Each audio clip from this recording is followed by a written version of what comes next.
Hey, welcome back to the Spot for Fantasy Footballers. I'm Asa Rehman, and for the next 6 weeks, this is the Spot for Euro Fantasy. Fancy new graphics, same comfy couch though, and in this video, I'll be talking about the rules in the scoring system and how it differs from the FPL fantasy game. It should be a whole lot of fun, and it's right here on the Spot.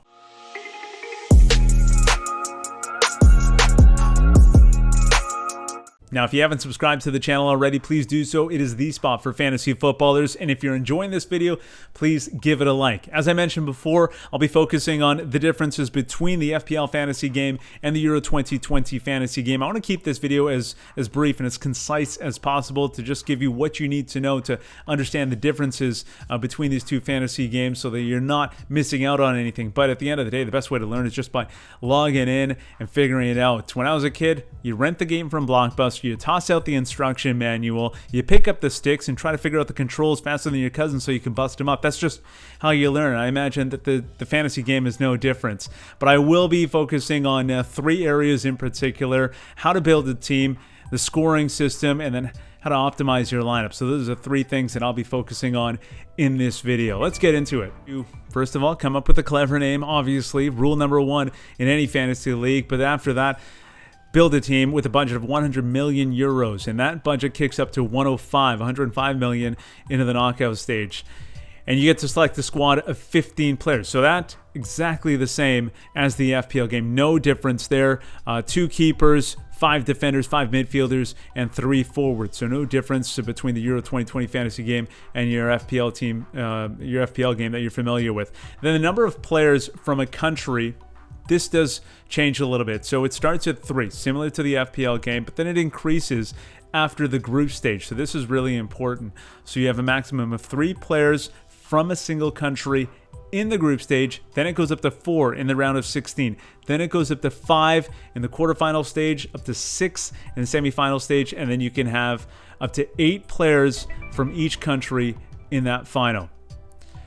The next thing I want to look at, the scoring system, scoring points. Now, I talk about the scoring system at length in another video, one of the first videos I made on this channel, so you can check that out if you're curious about the entire scoring system. But right now in this video, I'm going to focus on the main differences between the FPL scoring system and the Euro fantasy game.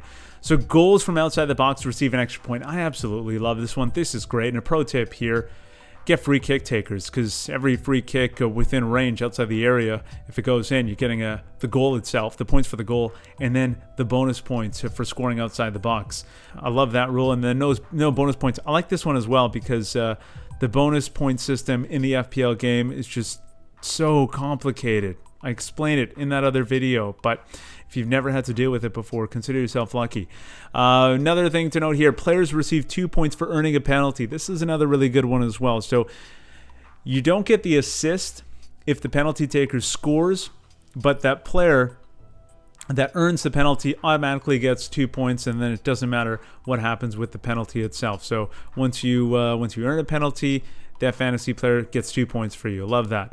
And then players earn points for each match day. So each match day, consider that a game week. This is really difficult to explain, but a match day is when each team plays a game in that stage. So in the group stage, it's the most complicated, but once every country has played their first game, that is one match day. Once they've all played their second game, that's another match day, and then the third one in that group stage is a third match day. After that, it makes a lot more sense. The knockout rounds, so the round of 16, the quarters, semis, those are all match days. And if I talk about that anymore, I'll talk myself into circles. So let's move on.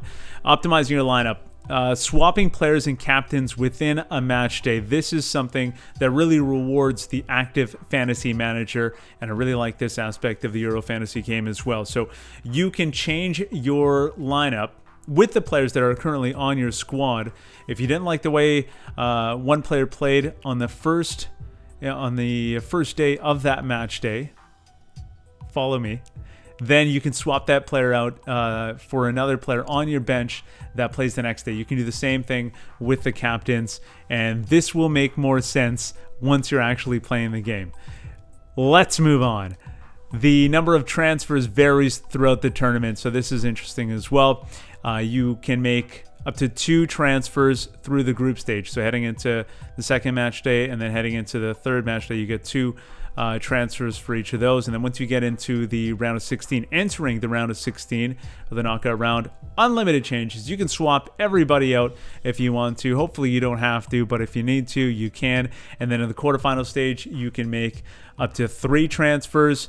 Semi-final stage, you can make up to 5 transfers, and then in the final, you can make up to 5 transfers. So plenty of wiggle room. This is great for active managers. This is awesome. And then if you really bungle things, you have 2 chips to use as well, Wildcard and Limitless. And both of these allow you to make wholesale changes to your squad.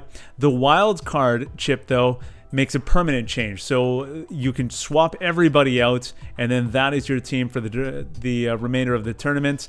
The Limitless chip, though, just changes it for that match day, and then it reverts to your team, to the team that you had prior to using that Limitless chip.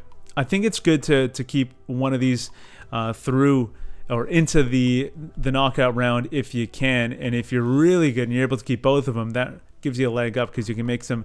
You can take advantage of teams getting knocked out and other players losing their fantasy players for the rest of the tournament. That sums it up. Try to keep this as tight as possible. Hopefully that made sense and made this experience a little bit easier for you. But yeah, pick up the game, start playing, and then keep changing your lineup until that first match kicks off. And if you have any other questions about this, feel free to let me know in the comments below. And let me know what your lineup is like as well. We can have some fun with that. You can hit me up on Twitter at @thespot4ff. And please join this league because we can have some fun with that as well. That's the league code there. So join that league. That's, what's the league code there? 495XHL00, 0001. Rolls off the tongue. You're going to memorize that, I'm sure of it. I hope you enjoyed this video. If you did, give it a like. I'll make plenty more videos throughout the tournament, so please subscribe to the channel and keep following us. We'll be making tons of videos. Enjoy the rest of your day, your week, whatever you're doing. Do it safely. Thanks so much for hanging out at the spot.